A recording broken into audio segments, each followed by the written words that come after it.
Donc, bonjour, mon nom c'est Amélie. Je ne suis pas propriétaire de ferme de Lurhin. De Lurhin est propriété de Luc Dauphinet, qui est un de mes producteurs. Dans le fond, moi, je suis conseillère depuis plus de 10 ans au Club Les Patriotes. Puis, dans le fond, c'est une ferme que je suis annuellement. Sylvie, elle avait appelé ça « Printemps 2019 quand les cultures de couverture empêchent de rentrer dans le champ ». Nous, on a fait un titre soft, panique printanière, et dans le champ, mon producteur, c'était plus des mots catholiques qui sortaient.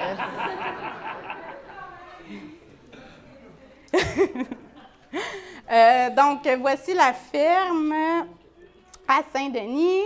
C'est une ferme de grande culture, anciennement ferme laitière, qui a vendu le coton en 2001.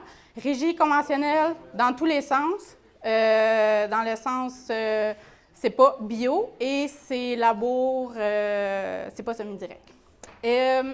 Donc, 166 hectares répartis un peu plus de la moitié en maïs-grain, le tiers en soya, à peu près 10 à 15 de céréales bon an, mal an. C'est argileux. Éric Thibault, je pense que je n'y ai pas ici. Il a vu cette terre-là, il vous dirait que c'est... Fait que puis il y a un peu de l'ombre. Puis c'est seulement depuis 2018 qu'il y a de l'importation de lisier de porc. Avant ça, c'était grande culture pure et dure. Les cultures de couverture ne font pas partie, bon an, de cette... Tu sais, on est dans un autre extrême. Tu sais, on a vu des cas vraiment hot, que la régie depuis 25 ans, les cultures de couverture. Là, on est dans un autre monde, dans le sens que c'était en 2018, c'était sa première année qu'il implantait des cultures de couverture.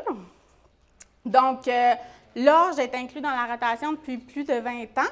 Par contre, il y a toujours des travaux d'aménagement qui sont faits après la céréale. Donc, les cultures de couverture fitaient peu dans la régie à cause de la date tardive et d'autres raisons X. Mais en 2018, il y a eu l'opportunité, puis sa fatigante de conseillère, il disait tout le temps de semer des cultures de couverture. Fait que il s'est dit, bon, il y avait une plage de semis intéressante, puis il y avait le programme Prime Vert là, qui pouvait aider. Donc, à la fin de l'été 2018, Luc a récolté son orge début août. Il a fait ses travaux par la suite, de nivellement et tout ça. Il a fait de l'épandage par rampe de lisier de porc, d'engraissement. Il a passé un 10 ripper avec des pattes sous-soleuses, puis il a fait son semis. Je le sais, j'ai demandé pourquoi tu as fait ça. Moi, je t'aurais dit plutôt de faire ton semis, puis après ça, de passer ton 10 ripper. Mais lui, il trouvait que ça allait trop enfouir de semences, puis etc. Donc, il a décidé de faire l'inverse. Donc, c'est ça qui est arrivé. Il a fait son application de lisier de porc, il a passé ses pattes défonceuses, il a semé le 25 août, 80 kg/hectare, ce qui n'est pas une très grosse dose. À la volée, aucune incorporation. Donc, ça, c'est la terre de chez Luc. Dans le fond, c'est vraiment, j'ai mis les profils de sol, les textures de sol, on ne les voit pas tellement, mais c'est vraiment dans le bas, c'est argileux, et dans le haut, ça tombe vraiment plus un lombe, là, juste pour vous situer. Fait qu'au 20 septembre, ça avait l'air de ça. Très bien, tu sais, rien à redire. J'ai mis une petite photo de Sylvie parce que Sylvie, depuis 3-4 ans, a fait les tournées des champs à l'automne avec moi. Elle vient voir mes cas, que je suis un petit peu plus inquiète ou quoi que ce soit. Puis, on a vu ça, puis, tu sais, on était avec le producteur au champ, puis, tu sais, c'était correct. Mais l'erreur qu'on a faite, c'est qu'on n'a pas été plus loin. Vous allez voir pourquoi plus tard. Puis, vous connaissez le printemps 2019, on ne reviendra pas là-dessus.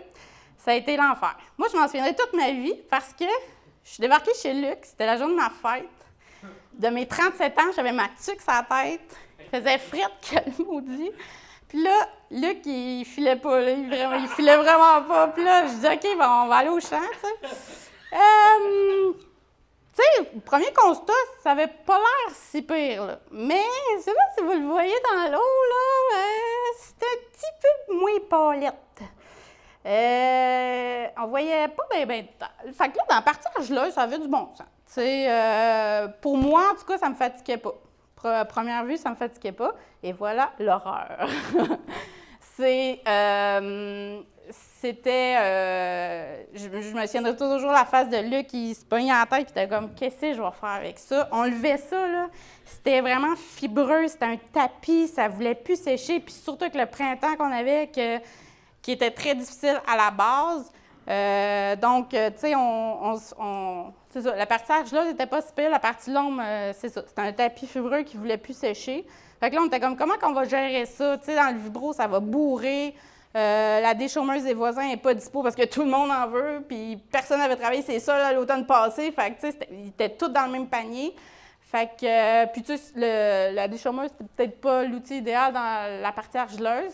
Puis là, Luc, il se projetait dans l'avenir, il était « Comment je vais gérer mon azote? » Tu sais, lui, il passe des pattes de 32. Fait que là, en tout cas, on était vraiment comme là-dedans. Mais finalement, soupir de soulagement. Il a fait son semis le 1er juin. Ça, c'est des photos du 5 juin. Fait que c'est très, très, très acceptable. Dans le fond, ce qu'il a fait, c'est qu'il a travaillé avec le vibro, il a enlevé les pressions du peigne en arrière. Puis la partie lomeuse, ce qu'il m'a dit, c'est que ça allait bourrer un peu, mais pas tant. Puis on a vraiment poussé un soupir de soulagement parce qu'une couple de jours avant, c'était pas notre humeur. Fait que dans le fond, tout ça pour faire une petite mise en garde c'est sûr que moi, je suis vraiment, avec l'expérience que j'ai eue chez lui cette année, de faire un semi-pur de céréales, je vais les suivre attentivement. Puis Luc, ce qu'il me disait, c'est que même revenir en arrière, il n'aurait même pas pu travailler son sol l'automne parce que si on remonte à 2018, ça ressemble un peu à 2019, en moins pire, mais c'était pas un automne facile non plus. Puis, faire attention au taux de semis en semi-hâtif. De même prendre... Lui, c'était pas son cas, là, mais moi, j'ai des producteurs que même les rejets de battage sont à considérer dans le taux de semis. Je sais, c'est peut-être la batteuse qui est mal réglée, là, mais ça se peut. Puis, c'est toujours d'avoir en tête qu'on ne connaît pas les conditions du printemps suivant. Tu sais, 2019 a été un cas particulier. Bien, il y en a eu d'autres printemps que ça a été vraiment difficile aussi. Puis moi, ça c'est mon constat plus à moi, c'est de s'assurer de voir le champ entier quand tu as deux textures de sol complètement différentes. Vraiment, là, j'ai pas eu le réflexe de me rendre jusqu'au bout, j'aurais dû. Mais personne ne pouvait prévoir, c'est ça. Mais au final, il s'en est bien tiré. Il m'a dit que c'est sûr que, point de vue l'année, c'était pas exceptionnel, mais il met pas ça sur le dos de son semis d'engrais vert. C'est plus sur le contexte qu'on connaît. Ou sur mon dos, ouais, c'est ça! Puis, fait que voilà, c'est ce que j'avais à dire par rapport à ça. Merci.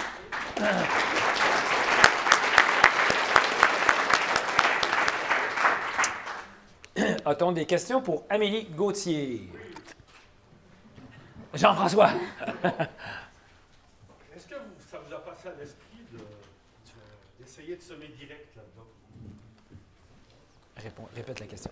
Je vais juste comprendre la question avant. T'aurais pu faire un semi direct? Vous avez eu l'idée d'essayer de semer direct? On n'aurait pas pu. On n'aurait pas pu parce que, dans le fond, c'est des grosses mottes, là, dans la partie, surtout argileuse, là. Ça aurait vraiment pas... Il avait fait un nivellement, il avait passé le 10 Ripper, c'était des blocs, là.